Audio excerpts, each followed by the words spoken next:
Señoras y señores, buenas noches y bienvenidos una semana más a Asturias es Noticia, un programa de los servicios informativos de Asturias Televisión en el que abordamos los temas más relevantes de la actualidad del Principado.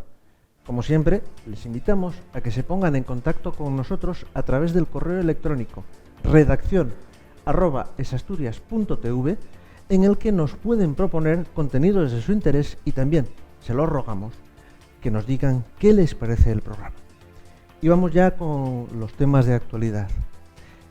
El Tribunal Superior de Justicia de Asturias ha rechazado el recurso de dos asociaciones de hosteleros, la Asociación de Hostelería y Turismo de Asturias y la Federación Española de Hostelería, en contra de la nueva ordenanza de terrazas aprobada por unanimidad de los grupos políticos durante el anterior mandato del Partido Popular. La sentencia, contra la que cabe recurso de casación ante el Tribunal Supremo, confirma así la ordenanza en vigor. Para hablarnos del fallo y de sus consecuencias está con nosotros Ana Isabel Álvarez Balbín, abogada de la Asociación de Vecinos de El Fontán y portavoz del colectivo vecinal. Buenas noches, doña Ana Isabel, y gracias por aceptar la invitación de Asturias es Noticia. Buenas noches, vengo encantada. En primer lugar, ¿qué demandaban los hosteleros en su recurso y cuáles han sido los argumentos de los jueces para desestimarlo? Bueno, voy a tratar de resumirlo porque estamos hablando de dos recursos que se presentaron simultáneamente en el tiempo, y las cuestiones básicas era que la ordenanza que se aprobó en enero del 2015 por el Ayuntamiento de Oviedo en pleno no se ajustaba a derecho, básicamente que infringía determinadas normas del ordenamiento jurídico, como podía ser la ley de accesibilidad o la ley de garantía de mercado. Bueno, eso era uno de los aspectos que se esgrimían los recursos, y otras cuestiones como que determinados aspectos de la ordenanza pues eran demasiado restrictivos o no eran necesarios para establecer una regulación de un sector como el de la hostelería. Y en cuanto a los argumentos del Tribunal Superior de Justicia, digamos que rechaza los argumentos de la hostelería, de los dos recursos que básicamente coincidían en lo esencial, entendiendo que la ordenanza sí es ajustada a derecho, no es una ordenanza arbitraria ni discrecional, sino que está dentro de lo que es la potestad reglamentaria del Ayuntamiento para regular una materia como esa, y no vulnera ninguna de las normas que esgrimían los hosteleros que podían verse vulneradas, digamos, reiteramos, por la ordenanza en sí, como pueden ser pues esas normas que he mencionado de accesibilidad o garantía de mercado, ¿no? Entonces dice que la ordenanza es, digamos, todo lo contrario, que es ecuánime y que permite compatibilizar el uso del espacio público de la ciudad de una manera, digamos, adecuada con el descanso o con la actividad de ocio como puede ser la hostelería, ¿no? Entonces, básicamente es lo que dice el fallo, que hace compatible el uso de la hostelería y del espacio público de la ciudad con los intereses del resto de los colectivos, como pueden ser los colectivos de discapacitados, que también era otra de las partes codemandadas en el procedimiento, y con el descanso y la tranquilidad del resto de los ciudadanos. Son dos recursos distintos, entiendo que hay dos fallos distintos. Sí, pero son muy similares en lo fundamental. Las dos sentencias que salieron al unísono tratan de ir respondiendo punto por punto cada una de las cuestiones que fueron debatiendo los dos colectivos de hosteleros, que coincidían básicamente también en los argumentos para combatir la ordenanza. Por lo tanto, el fallo responde de una manera muy similar, porque ya digo que los argumentos que esgrimían eran similares. Hay algún punto en el que tiene que hacer una matización, porque, bueno, pues por ejemplo, la Federación de Hostelería alegaba una serie de cuestiones relativas a la falta de legitimación de las partes que intervenían como codemandadas, y en ese caso se pronuncia solo en ese recurso, no hace mención en el otro porque ese motivo en concreto de impugnación no se argumentaba. ¿Y qué opina el tribunal acerca de esa supuesta falta de legitimación? Entiende que los colectivos vecinales, que era en concreto la falta de legitimación que era la que se esgrimía por parte de la Federación y que se refería a los nuestros, a nuestros colectivos vecinales personados, no ha lugar a ella, puesto que habíamos sido parte en el procedimiento desde el principio. Entonces, bueno, hay una jurisprudencia muy conocida entre los juristas que establece que a quien se le ha tenido parte en el procedimiento en vía administrativa no cabe luego negársela en la vía jurisdiccional, ¿eh? Entonces, nosotros hemos estado desde el principio, los colectivos de vecinales hemos estado desde el principio en el que se empezó a elaborar el texto de la ordenanza, que fue durante 2 años, haciendo, digamos, alegaciones o contribuyendo a aportar en la medida que fuera posible todo aquello que pudiera ser de interés durante esos 2 años. Entonces es lo que viene a decir, que habiendo estado ahí desde la fase administrativa, no cabe negar la falta de legitimación, que son parte interesada y que tienen algo que aportar en la vía jurisdiccional. Ahora nos vamos a retrotraer a un momento anterior porque han dicho ustedes, dicen, que están muy satisfechos porque lo que dicen los tribunales es lo que ustedes han defendido en todo momento. Exactamente, ¿qué han venido defendiendo en estos años? Bueno, nosotros lo que defendíamos era la necesidad de un texto que estableciera un orden en lo que entendíamos que no había orden en ese concreto sector en la ciudad de Oviedo. Y lo que se pudo constatar durante estos años de trabajo con el ayuntamiento y de labores de investigación y de trabajo que se estuvo realizando por parte de los colectivos vecinales, donde se recogían quejas de vecinos de la ciudad en relación a lo que podía ser un abuso a lo mejor de determinados hosteleros, no de todos, claro, evidentemente había gente que siempre trató de respetar las normas y hacerlas compatibles con los vecinos de la ciudad. Pues durante ese tiempo en el que se estuvo recabando esas denuncias y revisando expedientes y viendo, los colectivos vecinales llegamos a constatar que no había una norma, como era una ordenanza, con las garantías suficientes para regular ese sector concreto de la ocupación de suelo público por parte de la hostelería. Lo que había era un decreto que se renovaba cada año, un decreto de la alcaldía, donde se establecían unas bases, digamos, de convocatoria para el otorgamiento de las licencias de terraza sobre suelo público, pero no tenía las garantías, digamos, que tiene un texto como una ordenanza que se somete a un proceso de información pública y que tiene una serie de fases en las que pueden participar todos los ciudadanos que estén interesados en esa cuestión. Y eso es básicamente una de las cuestiones que constatamos, la falta de ordenanza. Y luego, bueno, pues en base a ello, pues se hicieron una serie de reuniones con el ayuntamiento y a raíz de una serie de procedimientos judiciales y paralelamente trabajando con nosotros el colectivo de discapacitados, también se puso a desarrollar la necesidad de la ordenanza que se adaptara y recogiera todo lo que era la ley de accesibilidad y las exigencias de la normativa europea y de las directivas europeas en materia de accesibilidad.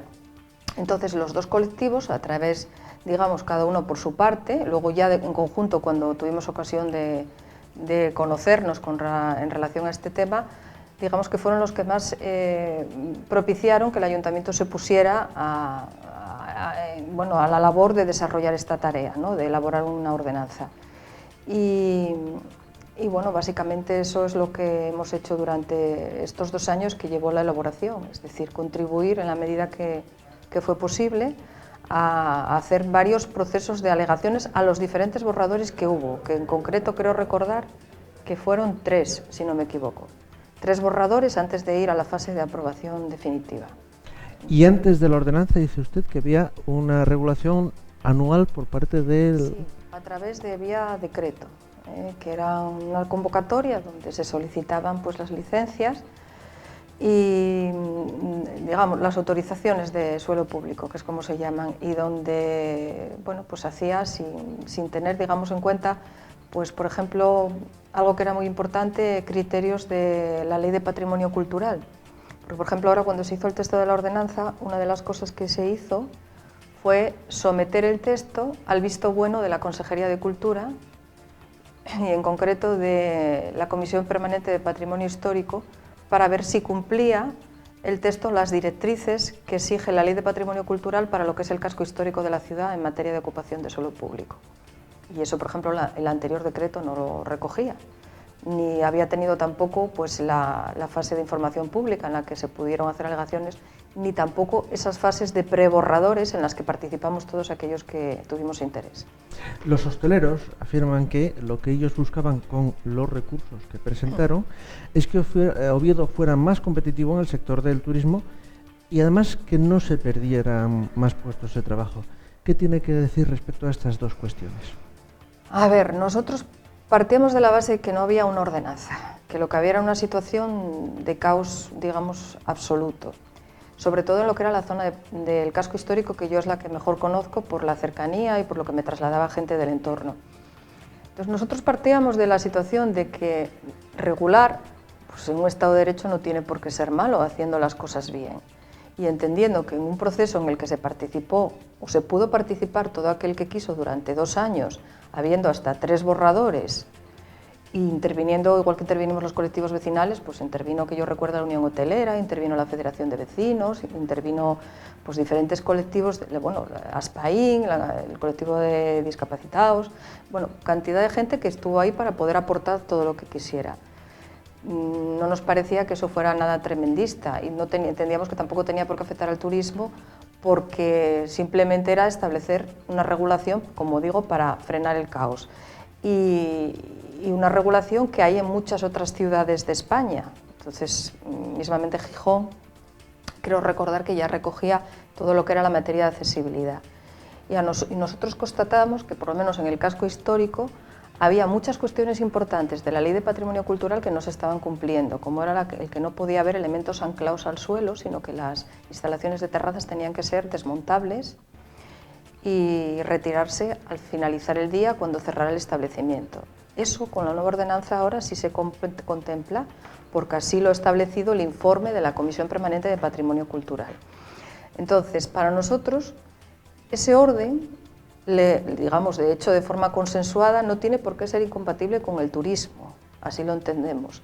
Oviedo es una ciudad que tiene muchas cosas y a nuestro criterio, el hecho de que las terrazas, por ejemplo, en el casco histórico de la ciudad, guarden una determinada estética y cuando no estén instaladas las terrazas, pues la ciudad se vea sin esos elementos en sí, es decir, que esté todo, pues digamos, diáfano, no nos parece que para nada vaya a entorpecer el turismo.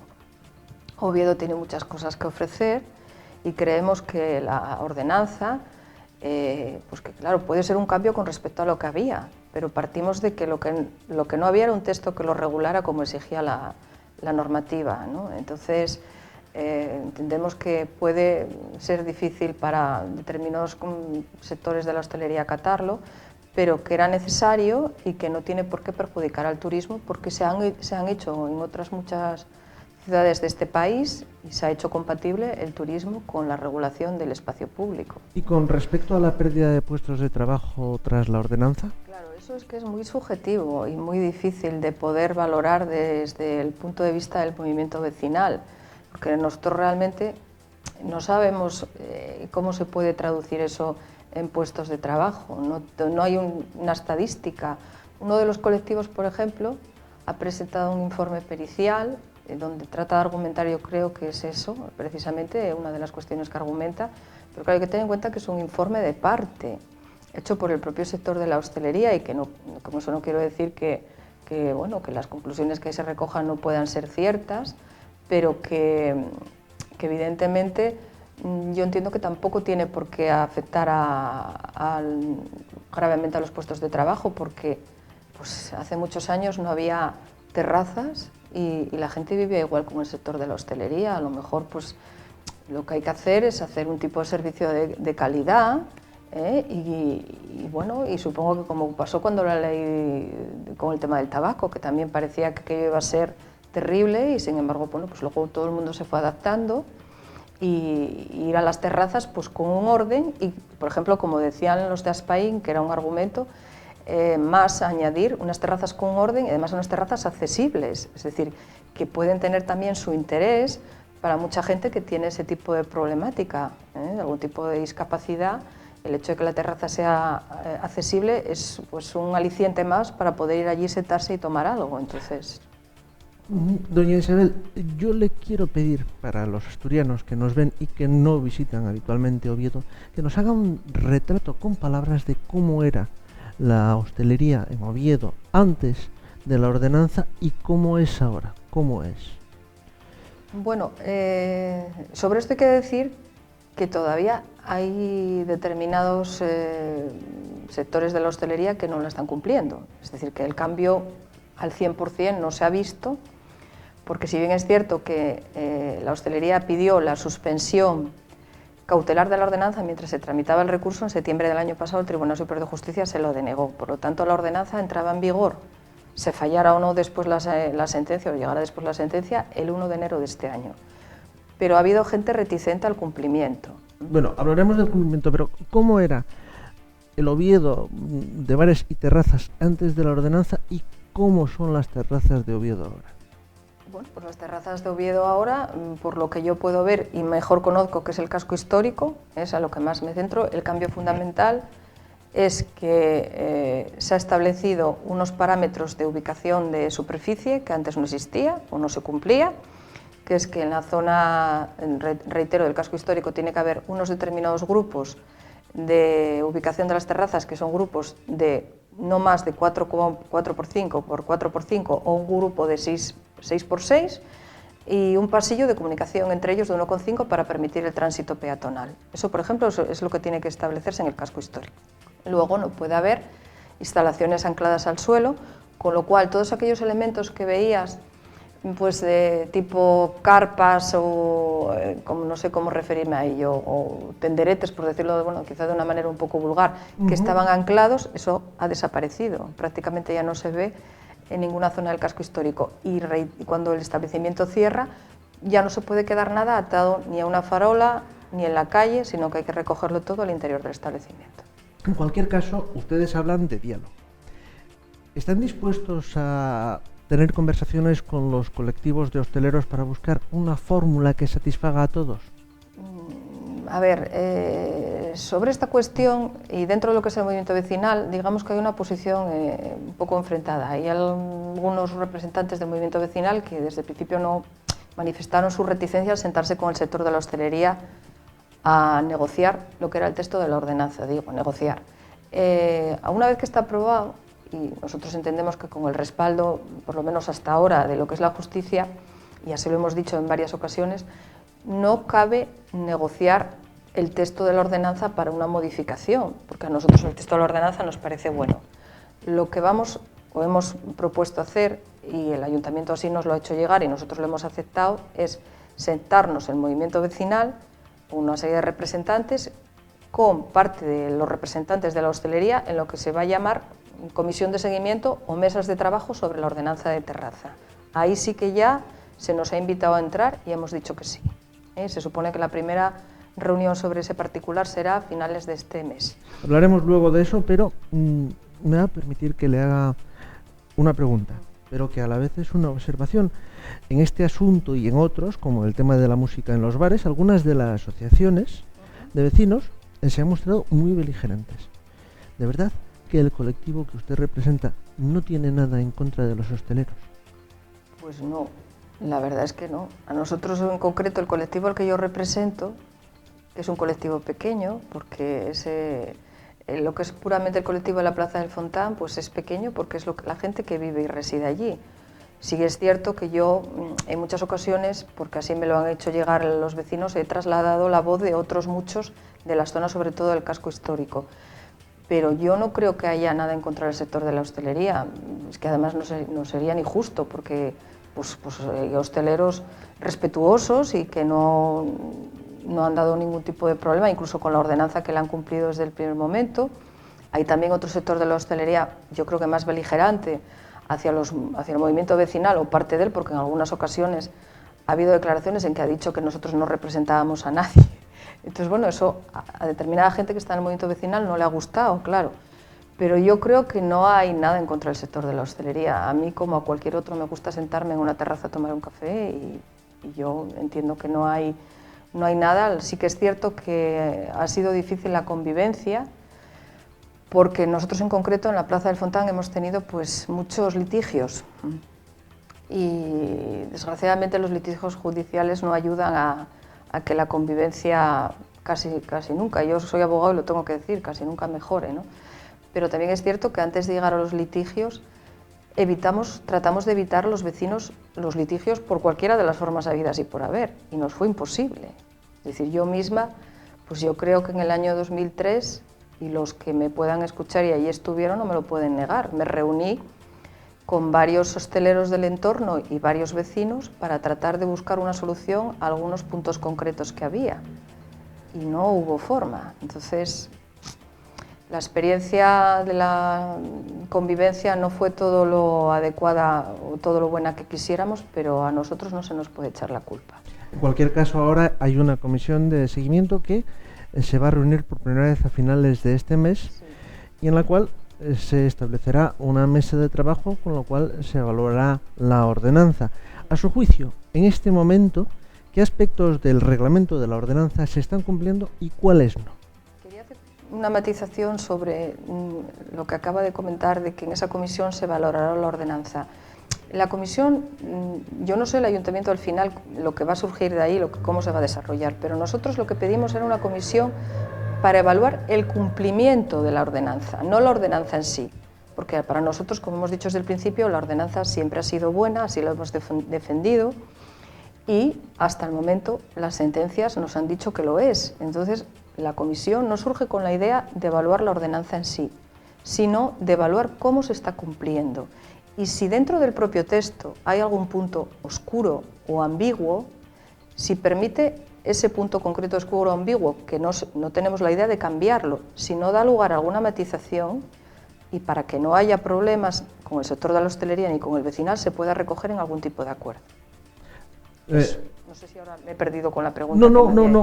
No, la he entendido perfectamente, pero le vuelvo a repetir la pregunta porque era ¿qué aspectos de la ordenanza se están cumpliendo a su juicio y cuáles no se están cumpliendo? Bueno, pues por lo que me trasladan los vecinos y con ocasión de una rueda de prensa que tuvimos el jueves, en determinadas zonas de la ciudad había una representación de Vallovín, de Manuel Pedregal, del casco histórico. Bueno, ha mejorado bastante. Hay mucha gente que ya la está cumpliendo y, por ejemplo, en Avenida Galicia me han dicho que se está cumpliendo bastante bien. Lo que es separar la distancia que hay que guardar por el tema de la accesibilidad con respecto a la acera. Manuel Pedregal, que se está cumpliendo también esa misma cuestión. En el casco histórico se está cumpliendo bastante bien también la distribución de grupos.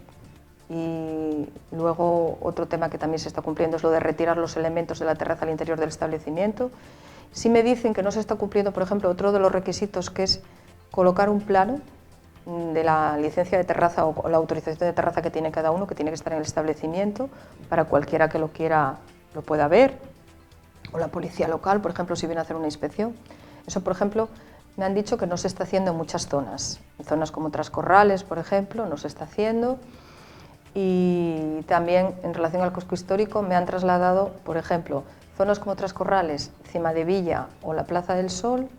Bueno, pues me dicen que cuando se colocan las terrazas, pues en esos grupos que hay preestablecidos para ocupar el espacio público y que luego hay que dejar una serie de pasillos de circulación para el tránsito peatonal, que se coloca mucho más mobiliario del que tiene que haber, y que cuando la gente se sienta, pues claro que se excede del mobiliario en realidad y que se excede de los espacios permitidos.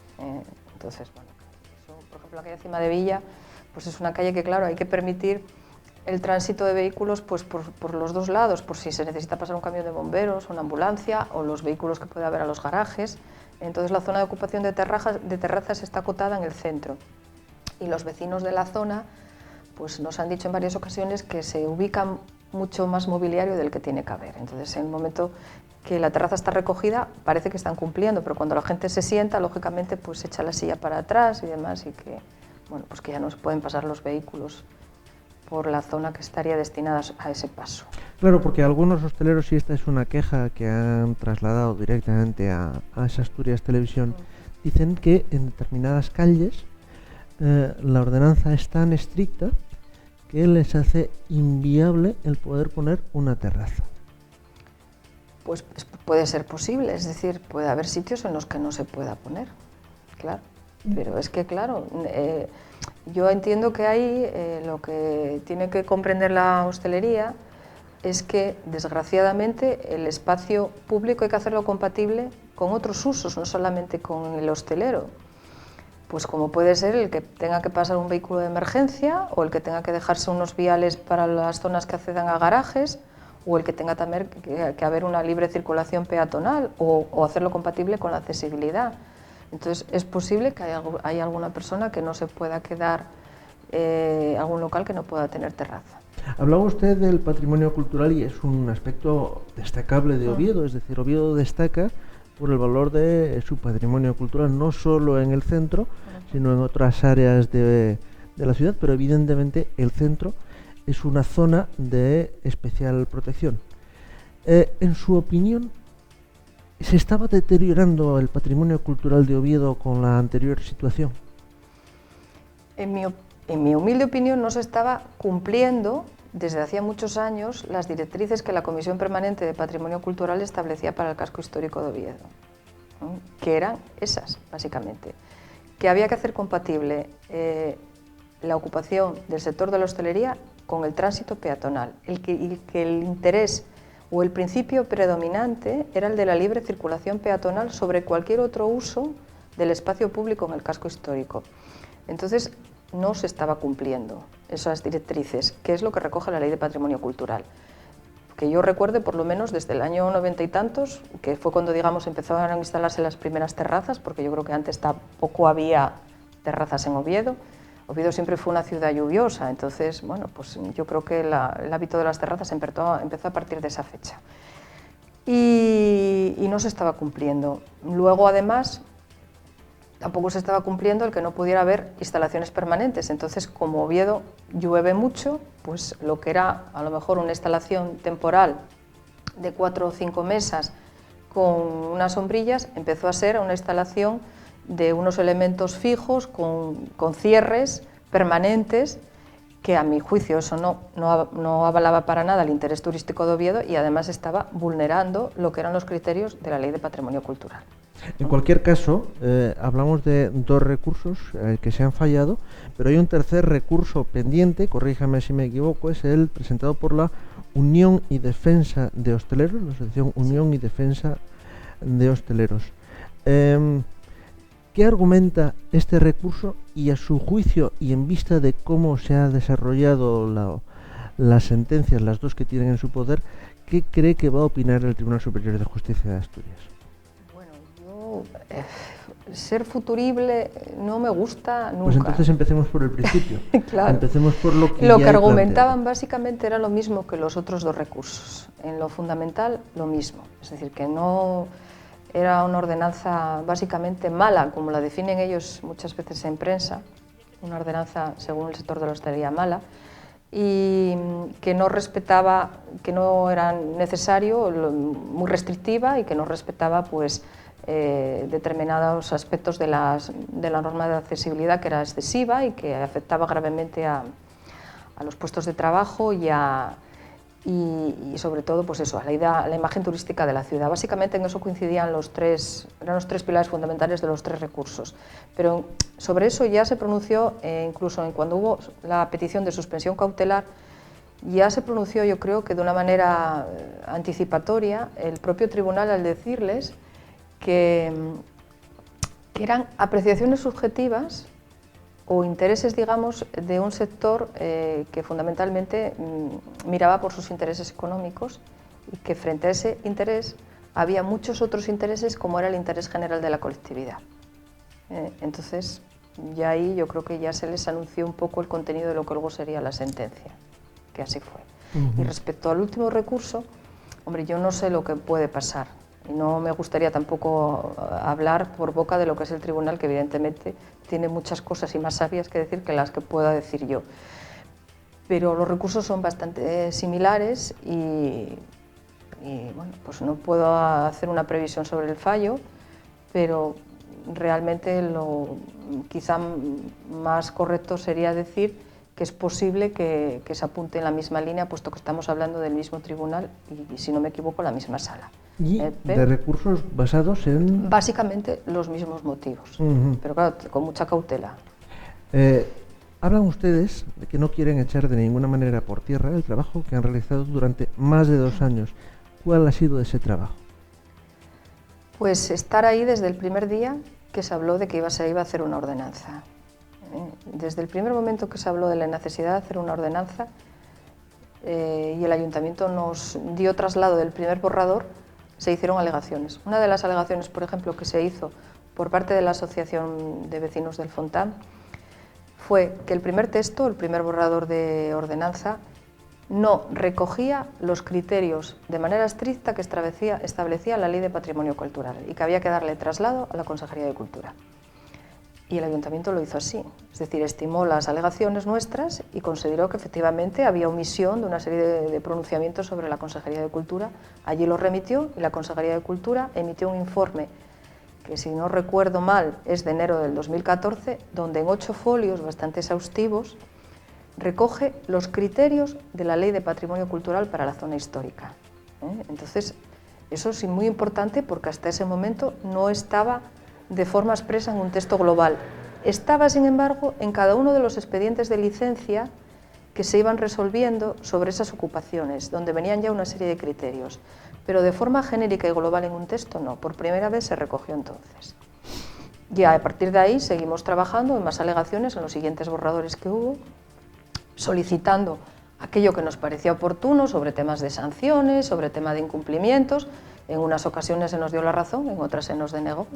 Y al final la ordenanza nos pareció que a lo mejor no era todo lo buena que tenía que ser para nosotros, pero era un texto válido, con todas las garantías legales y que podía establecer un orden. Y como tal se aprobó en pleno por consenso de todos los grupos políticos y así salió. Y cuando el sector de la hostelería dijo que se iba a recurrir, nosotros, lógicamente, yo como letrada, tú nunca sabes cuál va a ser el resultado del proceso judicial. Nos podía preocupar que eso se fuera al traste, el trabajo de 2 años, porque se desestimara nuestra ordenanza, aunque entendíamos que estaba hecho todo dentro de la más estricta legalidad, pero que bueno, nunca se sabe lo que puede ser el resultado de un pleito. Al final, de momento, las cosas han salido bien y bueno, esperemos que la última sentencia que quede confirme el texto como está. La pregunta, en función de lo que me acaba de decir, es obligada. ¿Sigue siendo Oviedo una ciudad atractiva para el turismo? Oviedo, yo no sé si es porque soy de aquí y soy ovetense y soy defensora de Oviedo a ultranza. Creo que Oviedo tiene tantísimas cosas que aportar que no creo que porque se vaya a hacer una regulación que se ha hecho en muchas ciudades nos vayamos a quedar sin turistas. Pero dígame. Me parece que además en lo que se refiere, vuelvo de nuevo al casco histórico, que es lo que mejor me conozco, el tema de la ordenanza. Yo quiero incidir en que la Consejería de Cultura, en el informe, ese que emite en enero de 2014, resalta en varias ocasiones que todo el casco histórico de Oviedo, el Oviedo Redondo, es bien de interés cultural.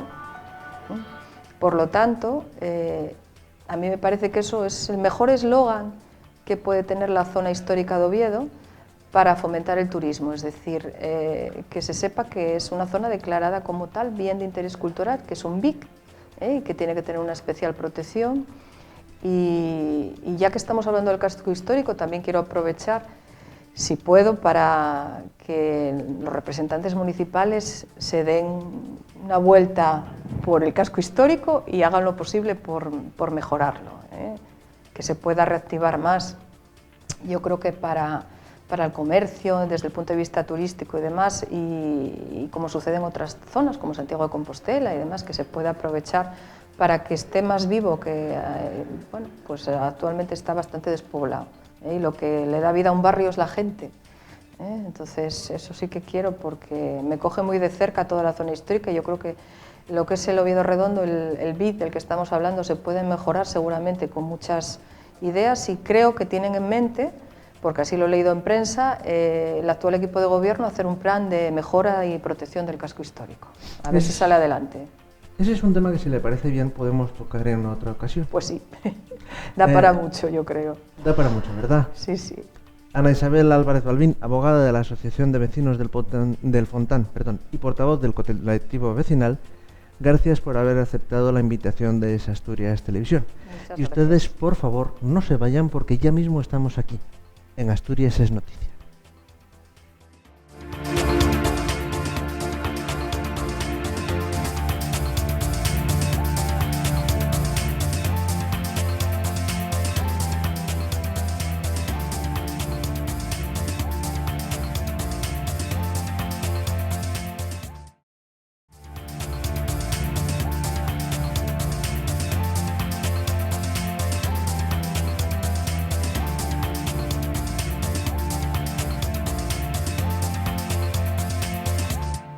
Ya estamos de vuelta de nuevo aquí en Asturias es Noticia. Como todos ustedes saben, en estos días se están celebrando las elecciones a rector de la Universidad de Oviedo.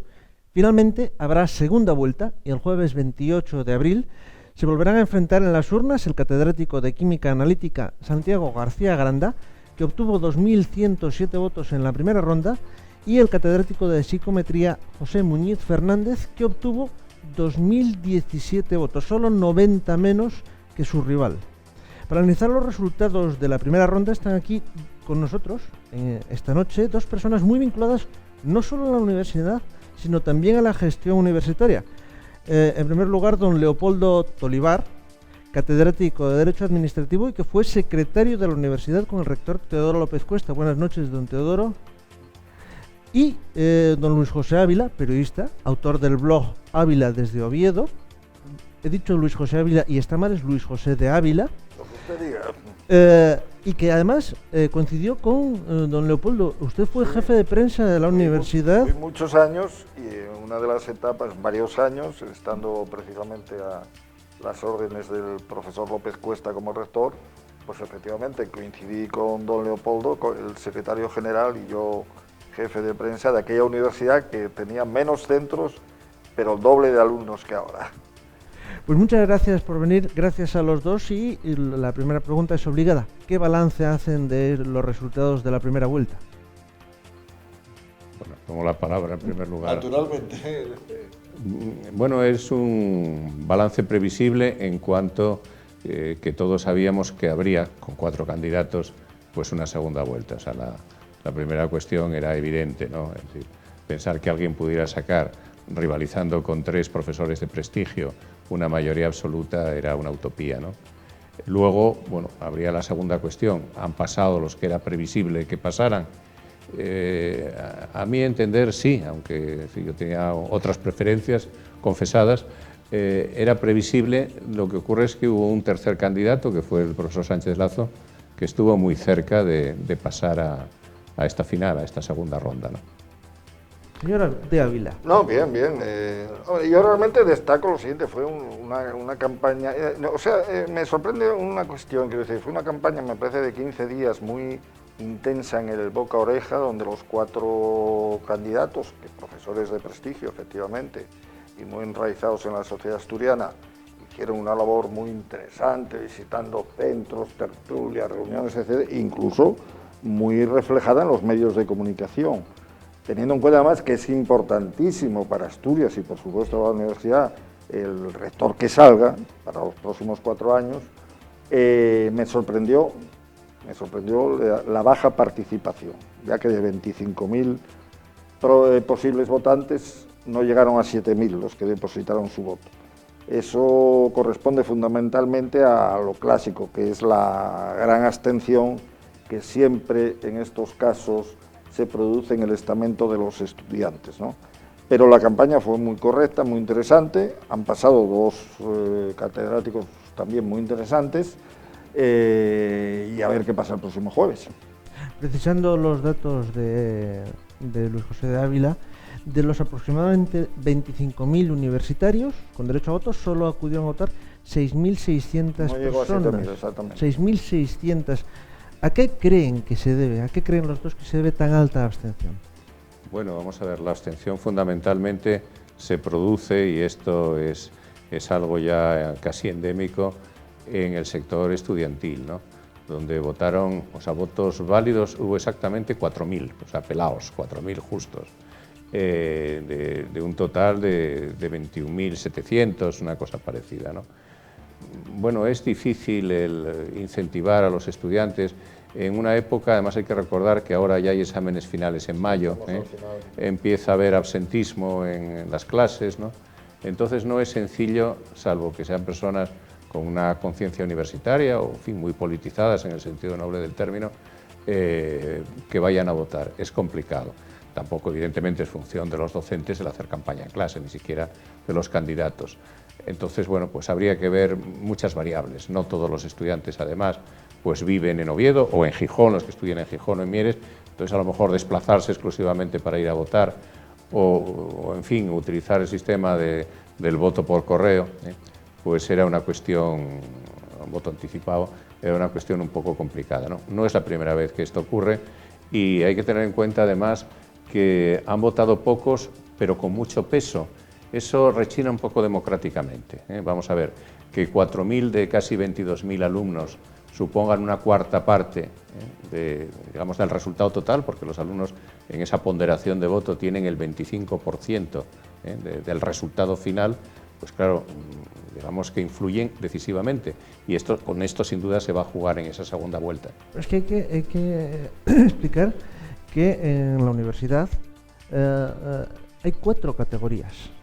Entonces, para votar en unas elecciones al rector, sí, efectivamente, están los doctores, el profesorado, el PAS, el personal laboral administrativo y los estudiantes. Y parece que la abstención no fue tan fundamentalmente alta fueron los estudiantes, sí. Es lo clásico además. En otros sectores, pues vamos a ver, de esas 4 categorías, la de el profesorado permanente doctor anduvo, yo creo, por el 86%, 87%, que no está nada mal, ya la quisiéramos en unas generales o autonómicas, ¿no? Claro. Evidentemente.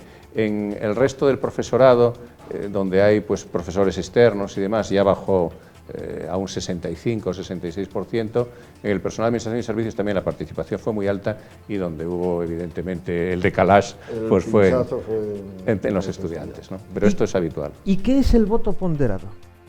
Bueno, pues el voto ponderado es que en la universidad, como en otros sectores donde se produce pues la concurrencia de distintos estamentos, la idea de que un hombre un voto sí, pero hasta cierto punto. Es decir, todos pueden votar, pero el voto no vale lo mismo. Según las categorías. Entonces, ahí está que bueno, el profesorado permanente doctor pues, es un 55%, los estudiantes son un 25% y los otros 2 sectores andan por el 10%, ¿no? Entonces, bueno, pues lógicamente no es lo mismo eso, pero lo que quiere decir, la perversión democrática es que en un determinado sector van a votar 4 y esos 4 configuran un 25 o un 10 o en su caso un 55, ¿no? ¿Y eso no es de rigor, don Luis José? Bueno, eso está así en los estatutos y ya hace muchos años que se viene celebrando. Yo creo que realmente da un mayor peso vamos a decirlo así, al profesorado, al profesorado doctor, a los pesos pesados de la universidad, que al fin y al cabo son un poco la columna vertebral de la institución, realmente, no lo vería yo muy justo que fueran unos votos asimilados a los de los propios estudiantes, por muchas razones, ¿no? Entonces a mí no me disgusta el sistema realmente, ¿no? Y hasta ahora ha venido funcionando bien. La última vez no lo hubo porque el único candidato que se presentó hace 4 años fue el actual rector, Vicente Gotor, que termina ahora sus 2 mandatos, puesto que no se puede repetir más de 2 mandatos, cosa que debían de aprovechar los partidos políticos en las instituciones, tanto generales como autonómicas. No, matiz, bueno, lo que no hubo fue segunda vuelta. Si hubo 2 candidatos, Paz Andrés se presentó. Es verdad. Lo que ocurre es que sacó mayoría absoluta. Absolutísima, sacó una mayoría sí, pensé que de más del 60%. Y claro, es verdad, se presentó la catedrática de Derecho Internacional. Pero don Leopoldo no está muy de acuerdo en el sistema de ponderación de voto. Yo es que creo que debiera hacerse una segunda ponderación, que se puede hacer y hay técnicas electorales para ello, en función del grado de abstención. A mí me parecería muy bien que, en el caso lo mismo del alumnado que del profesorado, si va a votar pues, 50 o 60%, bueno, pues podemos dar por íntegro ese porcentaje. Pero claro, si van a votar 4 de 22.000, otorgar un 25% de la ponderación es ya una cosa tremenda. Es decir, que se puede decir las elecciones directamente por unos pocos. Se dice, está abierto a todo el mundo, que, en fin, que vaya todo el mundo a votar, pero lo cierto es que sabemos que la realidad no es esa, ¿no? Y ahora, en esta segunda vuelta, el peso de los estudiantes va a ser decisivo. En todo caso, son 2 candidatos, digamos, veteranos. El más joven es Santiago Aranda, que tiene 61 años. Pepe Muñiz ya tiene 60 y tantos. Y bueno, son gente bregada, muy universitaria, muy conocedores de la sociedad asturiana. Y desde luego la universidad le esperan tiempos difíciles, porque como está enganchada a su nodriza, que es el Principado de Asturias, y dadas las carencias presupuestarias habituales, endémicas del Principado, pues repercute en el funcionamiento de nuestra universidad. Y la universidad, ya sé que suena tópico y lo venimos escribiendo y diciendo desde hace muchos años, debería ser el motor de la sociedad asturiana y sin embargo lamentablemente no lo es.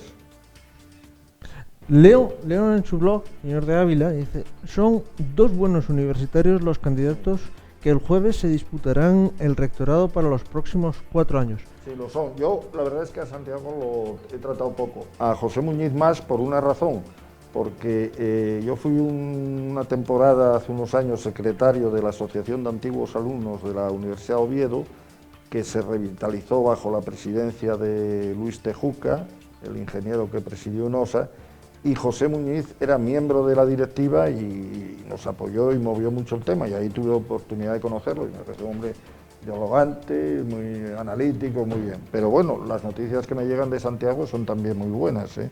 O sea que quiero decir que cualquiera que los dos salga a la universidad va a ser interesante, no va a ser un rector de chicha y nabo, estoy seguro que no. Don Leopoldo, ¿está de acuerdo? Sí, yo ya he confesado previamente que tenía otras opciones, pero indudablemente, bueno, pues los candidatos que se han presentado tienen todos un currículum, un historial, son muy conocidos, son recién llegados precisamente a la institución, ¿no? Y bueno, yo confío, aunque naturalmente las valoraciones hay que hacerlas siempre a toro pasado, claro. Pero confío en que salga quien salga, haya una buena gestión para la Universidad de Oviedo, que lo necesita además en estos tiempos convulsos y donde, en fin, yo admiro a los que se presentan, dan el paso al frente. Yo no me he atrevido a hacerlo en las últimas convocatorias, alguna vez me han tentado ello, porque en estos momentos la verdad es que es administrar miseria. Y tiene un mérito enorme administrar miseria cuando, en cambio, la demanda sigue existiendo, porque, en fin, el personal de la universidad, los alumnos, demandan cosas porque las requieren, porque están en unas situaciones muy precarias, ¿no? Y claro, de la varita mágica, pues no se puede esperar nada en un rectorado. Eso está claro. La verdad es que Asturias, con la falta de visión política que nos caracteriza, pues lamento decir que la universidad es un poco reflejo de ello, porque tenemos una universidad con una historia encima impresionante, fundada por el inquisidor Valdesalas hace muchos cientos de años, pero sin embargo ahora nos encontramos con una universidad con los campus dispersos, creados un poco sin ton ni son, aquí, allí, en Mieres, en Gijón, en no sé dónde. En Gijón ya se perdió la gran oportunidad de utilizar adecuadamente, ningún partido político se ha atrevido a ello, la universidad laboral, que ahí está, entre comillas, cayéndose lamentablemente, y por otro lado, pues montó por razones extrauniversitarias el campus de Mieres, donde se invirtieron de aquella 250 millones de pesetas y hoy está infraaprovechado, ¿no? Yo siempre fui partidario y escribí mucho hace muchos años, en la época del ministro Aurelio Menéndez, el asturiano, gijonés, la posibilidad que se barajó de haber hecho en su momento una gran universidad asturiana en Serín, con un gran campus al estilo americano, con grandes zonas abiertas, etc. Hubo algún intento, sin embargo, de aquello y de otras historias no se hizo nada en Serín y se hizo un complejo de viviendas en la Fresneda, o sea que realmente... Y hoy día, pues ya te digo, el campus del Milán, el Cristo, está todo deslavazado y eso yo creo que hace perder muchas sinergias.